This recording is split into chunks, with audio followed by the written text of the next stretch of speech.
المقولة الشهيرة بتاعة اتقي شر من أحسنت إليه دي مقولة خاطئة، لأن هي ببساطة ضد مكارم الأخلاق.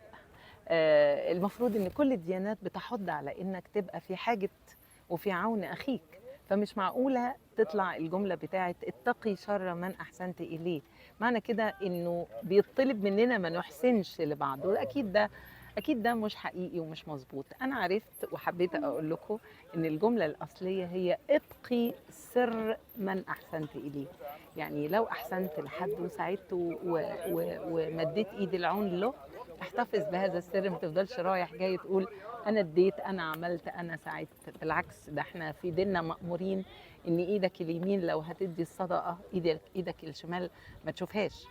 وبالتالي الجملة الأصلية هي اتقي سر من أحسنت إليه، مش اتقي شر من أحسنت إليه، ولو إنه أحيانا بيبقى اتقي شر من أحسنت إليه فعلا، بس أحيانا قليلة، لأن الناس إن شاء الله فيهم الخير ليوم الدين.